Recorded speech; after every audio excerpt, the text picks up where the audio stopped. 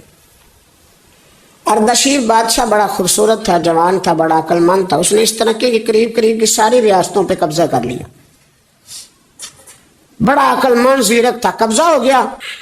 ایک بادشاہ بڑا سخت تھا، اس کے ساتھ جب پنجہ آزمائی ہوئی تو اردشیر کہتا ہے اس پہ میرا قبضہ نہیں ہو رہا تھا. اور جب ہم نے ساری ریاستوں نے مل کے اس پر حملہ کیا تو ایک قلعے کے اندر قلعہ بند ہو گیا. اردشیر بڑا خوبصورت آدمی تھا، بڑا سمجھدار تھا. تو وہ بادشاہ قلعہ بند ہو گیا، اس نے کہا نکلنا ہی نہیں. اب وہ اندر بند ہے، یک بارگی حملہ کیا تو وہ بڑا قلعہ تھا اس میں بند ہو گیا. اس بادشاہ کی نا جس پر حملہ کیا، اس کی بیٹی اچانک ایک دن قلعے کی دیوار پہ چڑھی تو اردشیر کے حسن و جمال کو دیکھا تو عاشق ہو گئی، اور اپنے ہی باپ کے خلاف اسے کہنے لگی کہ اگر تو میرے ساتھ شادی کا وعدہ کرے نا تو میں تجھے رستہ بتاتی ہوں حملہ کرنے کا. اس نے کہا میرا وعدہ رہا، تو رستہ بتا. اس نے رستہ بتایا اس لڑکی نے، اور بادشاہ نے حملہ کیا تو اس کا باپ قتل کیا، اس علاقے پہ قبضہ کیا شادی کے وعدے پر. ہاں نفسانی خواہش بندے کو اندھا کر دیتی، نہیں سمجھ آتی اس کو میں کدھر جانا، اندھا کر دیتی. حملہ کیا، اور جب اس لڑکی کو لے کے آیا نا اپنے محل میں، تو پہلے دن شادی کی پہلی رات تھی، تو بستر بچھایا کنیز نے، تو وہ کبھی کروٹ ادھر بدلتی کبھی ادھر بدلتی. تو بادشاہ کہنے لگا کیا ہے؟ کہنے لگی بستر میں کچھ ہے، مجھے تکلیف دے رہی. اس نے چراغ جلائے اور جب بستر اٹھایا تو ایک اتنا سا دھاگا نکلا. دھاگے سے عموماً تکلیف نہیں ہوتی. تو اس نے کہا تو اتنی نرم و نازک ہے کہ دھاگا. کہنے لگی میرا باپ نا میرے ساتھ اتنا پیار کرتا تھا کہ روز میرا بستر بھی خود بچھاتا تھا، اور اس نے آلہ رکھا ہوا تھا، وہ ناپتا تھا کہ کوئی پایا اونچا نیچا تو نہیں، میری بیٹی کا بیلنس سوتے وقت خراب نہ ہو جائے. اور میرے لیے گوشت اور کپڑے بھی خود پسند کر کے لاتا تھا، کھانے پینے کا خود خیال کرتا تھا. اردشیر کہنے لگا اچھا وہ اتنا پیار کرتا تھا، اور پھر تو نے اس کے ساتھ کیا کیا؟ کہنے لگا بلاؤ کنیزوں کو بلایا، فرمایا اس کو اٹھاؤ اور جلاد کے پاس لے جاؤ. اسے کہو کہ اس کے بال ایک گھوڑے کے ساتھ باندھے، پیر دوسرے گھوڑے کے ساتھ باندھے، اور ایک گھوڑا ادھر بھگا دے. کدھر بھگا دے؟ یہ جس کے باپ نے اتنا پیار کیا، یہ نفس کی اتنی غلام ہے کہ اس کی وفادار نہیں رہی تو میری وفادار کیسے بنے گی؟ اس نے اتنے نازوں سے پالا کہ دھاگا اسے برداشت نہیں. او یارو یاد رکھو، اگر نفس کی غلامی کرو اور بڑے بڑے وفاداروں کو چھوڑ کے غلامی کرو تو پھر کہو وفادار مل جائیں. کوئی بول ہوا لڑا نہ بول بیٹھی، ان دے خصم ناراض بڑ بولیاں دے، کہاں سر کھائے تے بلبل ٹھنڈ پائے. بڑے فرق نہیں سجنا بولیاں دے، جڑیاں خصماں دی وچ رضا وسن، بھاگ جاگ جاندے انہاں گولیاں دے. آپ ادلیاں نو سردار پین تکے تے شرما والیاں نو جھوٹے ڈولیاں دے. اپنے نفس کے پیچھے چلو گے تو یہ تباہی ہے. جب ہم نے کسی سے وفا نہیں دی تو یہ کیا امید ہوئی کہ دنیا ہم سے وفا کرے گی؟ اللہ رسول کی مرضی کے مطابق اصول پسند زندگی بنائیں، ایک ایک کر کے اپنی خواہشات سے پیچھے ہٹیں، تھوڑے پہ گزارا کرنا سیکھیں، اپنے نفس کو سمجھائیں. ضروری نہیں کہ روٹی ہر وقت مزے کے لیے کھائی جائے، کبھی کمر سیدھی کرنے کے لیے خشک روٹی بھی کھا کے دیکھو، کبھی سادہ کھانا اس پہ بھی اکتفا کرو، کبھی تھوڑا کھا کے اچھے طریقے سے سادے کمرے میں بھی اللہ کو یاد کر کے دیکھو. نفس کے پیچھے نہ بھاگیے گا، تباہی کرے گا. رب کریم سمجھنے کی توفیق رفیق عطا